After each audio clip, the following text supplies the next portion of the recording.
मनुष्य की सबसे बड़ी दुर्बलता क्या होती है? सोचिए। धन, प्रेम, अहंकार। मनुष्य की सबसे बड़ी दुर्बलता होती है उसके रहस्य। चाहे आप कितने भी शक्तिशाली क्यों ना हो, कितने भी प्रबल क्यों ना हो, परंतु उसके रहस्य उसके नाश की चाबी होती है। इसलिए यदि प्रबल रहना है, शक्तिशाली रहना है, समर्थ रहना है, तो अपने रहस्य को किसी को भी ना बताएं, ना मित्र को और ना ही शत्रु को, क्योंकि समय पड़ने पर कब कौन शत्रु हो जाए ऐसा कहना संभव नहीं।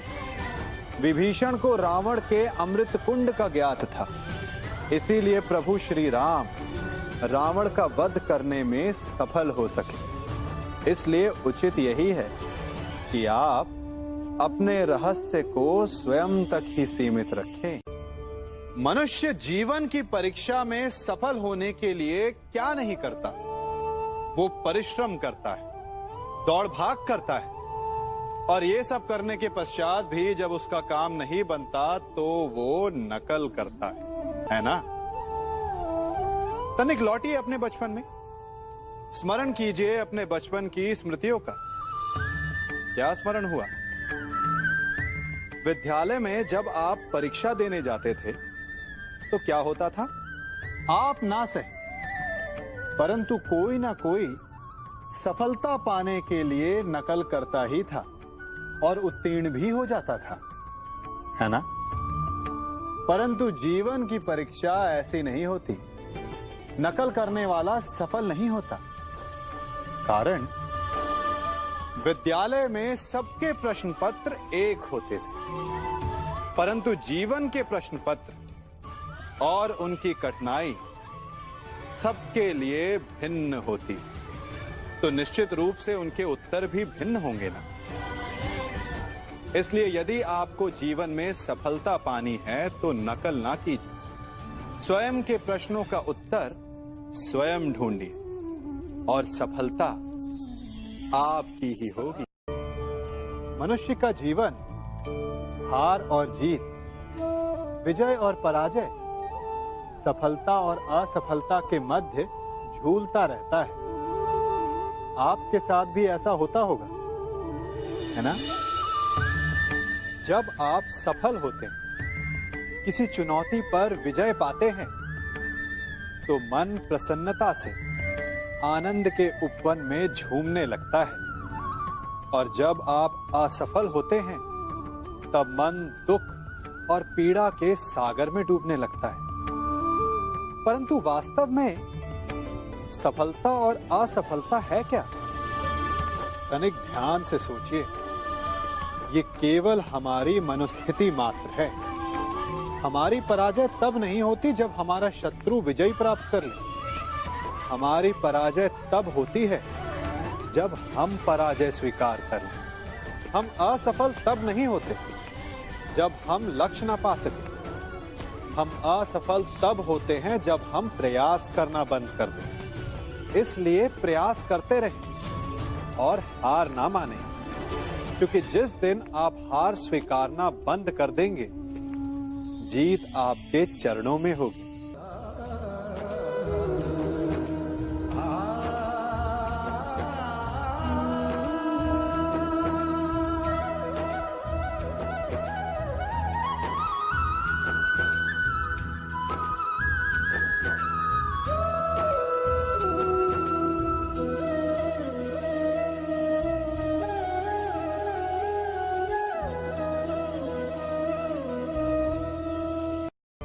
आप सबने बरगद के वृक्ष को तो देखा ही होगा। क्या आपको ज्ञात है, बरगद के वृक्ष के बीज का आकार राई से भी छोटा होता है, परंतु बरगद का वृक्ष संसार के महाकाय वृक्षों में जाना जाता है।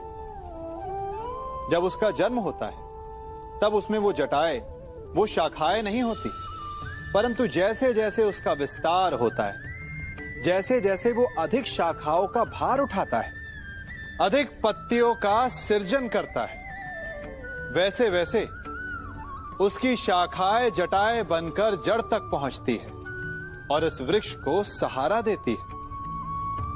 ये जीवन का बहुत महत्वपूर्ण पथ है।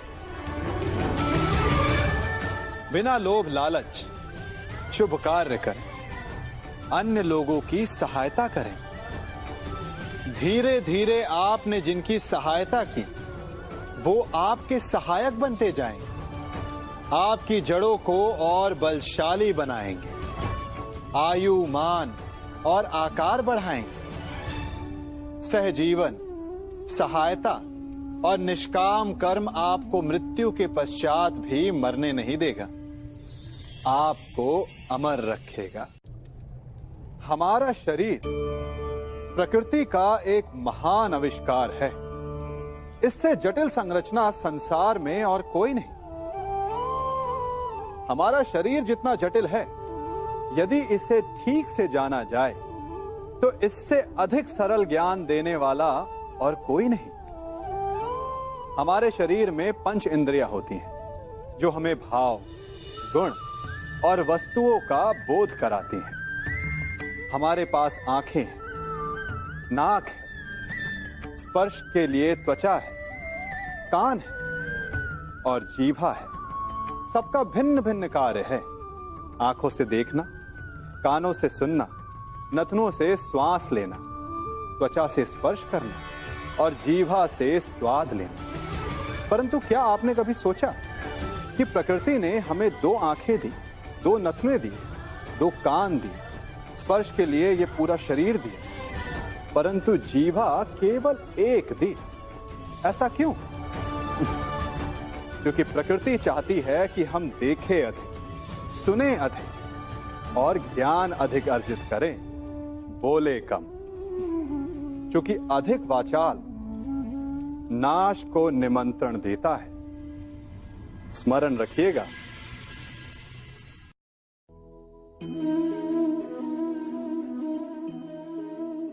ये सदा यही कहते आए कि यदि आगे बढ़ना है तो अपनों का साथ दो।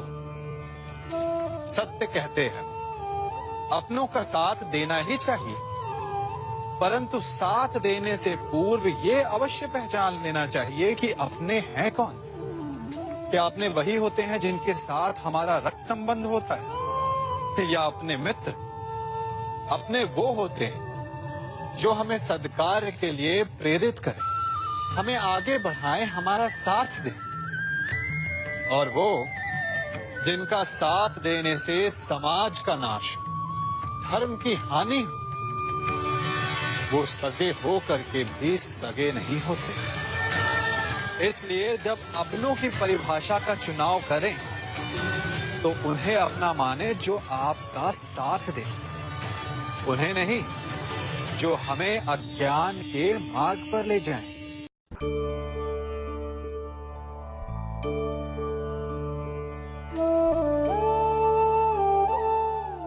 आप जिनसे प्रेम करते हैं सदा उनके समीप रहना चाहते हैं, नहीं चाहते कि कभी अपनों से दूर होना पड़े, बिछड़ना पड़े।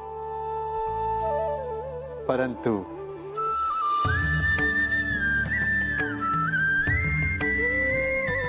एक समय के पश्चात अपनों से दूर हो जाना उन्नति के लिए आवश्यक है। आप माता पिता हैं ना? यदि आप अपनी संतान के जीवन के हर पग पर उनका मार्गदर्शन करते रहेंगे तो आपकी संतान स्वयं मार्ग चुनना कैसे सीखेगी? मार्ग के कांटों से स्वयं को बचाना कैसे सीखेगी?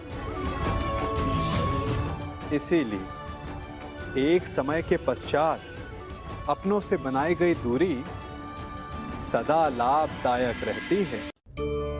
आज मैं आप सबको एक कथा सुनाता हूं। एक दिन प्रातः एक व्यापारी अपने घर से निकला। घर से निकलते ही एक बिल्ली ने उस व्यापारी का मार्ग काट दिया। व्यापारी घबरा गया। वो फिर से घर लौट गया और शुभ घड़ी की प्रतीक्षा करने लगा। और जब वो पुनः अपने घर से निकला तब वो वाहन जा चुका था जिससे राजा तक पहुंचकर उसे भेंट देनी थी। राजा को भेंट नहीं मिली। राजा क्रोधित हो गए। राजा ने उस व्यापारी का व्यापार बंद करवा दिया। इस कारण व्यापारी क्रोधित होकर घर पर अपनी पत्नी से लड़ बैठा। पत्नी अपने बच्चों समेत मैके वापस चली गई और उस व्यापारी के जीवन में यदि कुछ रह गया था तो केवल अंधकार। और इन सब का कारण वो उस बिल्ली को मानता रहा जिसने उसका मार्ग काटा था। ऐसा ही एक दूसरा व्यापारी राजा को भेंट देने निकला और उस व्यापारी का मार्ग भी एक बिल्ली ने काट दिया। वो व्यापारी तनिक घबराया, परंतु उसने आगे बढ़ना अधिक उचित समझा। राजा तक वो समय पर पहुंचा। उसने राजा को भेंट की। राजा प्रसन्न हुए और राजा ने व्यापारी को अपना व्यापार बढ़ाने की अनुमति दी, स्वर्ण आभूषण दी। जब व्यापारी घर पर पहुंचा तो पत्नी को आभूषण और अपने बच्चों को देने के लिए वस्त्र थे उसके पास। हर ओर प्रसन्नता थी। समझ रहे हैं ना? दोनों के साथ एक ही प्रकार की घटना हुई, परंतु दोनों की प्रतिक्रिया भिन्न थी। ऐसा ही हमारा जीवन भी है। हमारे जीवन में प्रारब्ध का अपना स्थान है, परंतु उससे कई अधिक महत्वपूर्ण हमारी प्रतिक्रिया, हमारे सोच का प्रभाव है। क्योंकि यही हमारे जीवन को आकार देते हैं। इसलिए अपनी सोच को सकारात्मक रखिए।